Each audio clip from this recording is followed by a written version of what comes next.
This cylinder wall was damaged when a bent connecting rod forced piston to go sideways in the block.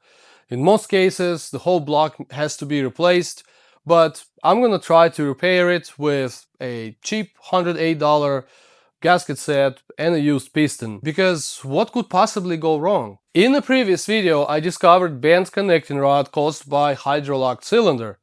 The good news is the block is not completely ruined, but the bad news is the cylinder wall doesn't look good.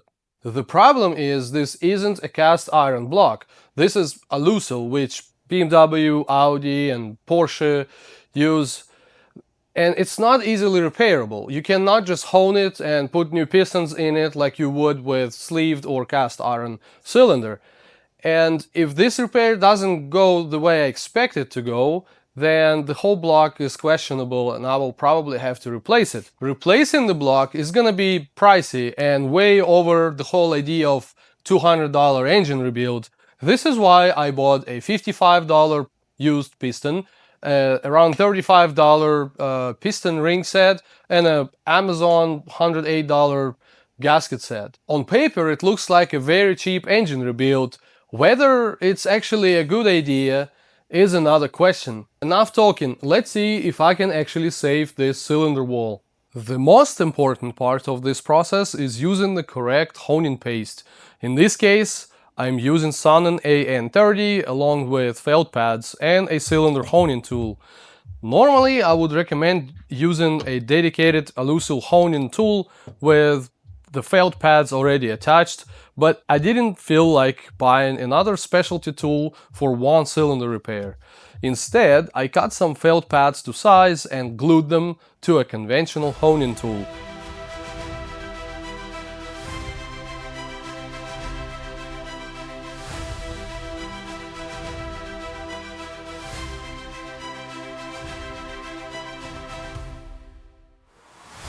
With everything prepared, I cleaned the cylinder, applied generous amount of the paste and started honing. The process itself isn't particularly difficult, but this isn't something you want to rush. The goal isn't removing material, the goal is restoring the cylinder surface and exposing fresh silicon particles that help the rings slide properly. I have done this a few times before and the results have been surprisingly good. But this cylinder had more damage than usual. I still wasn't sure if it would clean up enough to be usable. After several passes, the cylinder started looking much better. Most of the damage was still visible, but the surface finish was becoming much more uniform. Once the honing was complete, I thoroughly cleaned the cylinder with soap and water. And when I say clean, I mean clean enough that you could wipe your favorite white shirt across it without leaving a stain. Any abrasive residue left inside the cylinder can quickly wear out the new rings and ruin the repair before it even has a chance to prove itself. Now came the moment of truth. Did the cylinder actually survive? After cleaning the cylinder and taking a closer look, the results were actually better than I expected. Although there's still two areas that concern me. The first one is right at the top of the cylinder. Fortunately, the piston rings never travel that high, so I'm not particularly worried about it. The second damaged area is more questionable because it's directly in the path of piston rings. This is the one that will ultimately decide whether the repair works or not. The good news is that the damage is located roughly in the middle of the cylinder wall. That's important because the highest combustion pressure occurs near the top of the cylinder. By the time the piston reaches this area, cylinder pressure has already dropped significantly. The other thing working in my favor is piston speed. The piston moves fastest through the middle of the bore, which helps maintain a stable oil film between the rings and the cylinder wall. Think of it kinda like hydroplaning. When the piston moves really fast in the middle of the stroke, it actually hydroplanes on that oil puddle that's in that damaged area in the cylinder. and it's also not significant enough. I don't think it will cause any issues. As long as there are no sharp edges or raised metal that could catch a fingernail, the rings can usually travel over minor imperfections without causing major problems. If you noticed in the beginning of the video, I was showing how I was gluing felt pads on the honing tool. Those were not regular felt pads, those were actually abrasive pads that will actually cut through aluminum and silicon particles inside of that cylinder wall, which is not recommended, and you should be very careful, because if you go just a little too far, you can cause more damage. But I decided to do it because I needed to remove those high spots, and that's really what I was looking for. No sharp edges, no damage severe enough to catch a nail. Is this cylinder perfect? No. Would BMW approve this kind of repair? I don't think so. Probably not.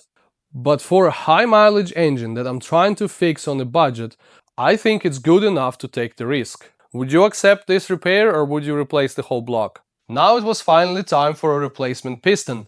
I found this used piston online for only $55, which is exactly the kind of deal I was hoping for if I wanted to keep the rebuild under budget. Before installing anything, I compared it with the original piston and connecting rod assembly to make sure everything matched correctly, so I could move on to installing the rings. This step is simple, but it's also very easy to get wrong. The ring gaps need to be positioned correctly around the piston, and the markings must face the proper direction. A small mistake here can cause poor sealing, excessive oil consumption, or force you to tear the engine back apart later. This means if there's pretty much any word or a dot or any mark on the piston ring, it must face upward. And try to keep piston ring gaps about 180 or 120 degrees apart. You don't want them to be perfectly aligned in line, because that would be bad. Once the new piston rings were installed, with gaps about 120 or 180 degrees apart, it was finally time for the moment I had been working towards since pulling the engine apart: installing the piston. I coated the cylinder wall and piston with fresh engine oil, compressed the rings, lined everything up, and carefully guided the piston into the bore.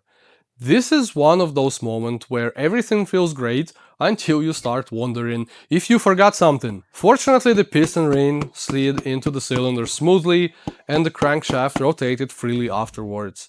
So far, everything was going according to the plan, which usually means the problem haven't shown up yet. I hope you enjoyed this video. Write in the comments below what do you think about this repair, if you would approve it on your car, and how long do you think it will last. I'm pretty satisfied with this cylinder, and this is why in the next video I'm gonna continue with reassembly of this engine, installing it back in the car, and see how it actually works. See you in the next video.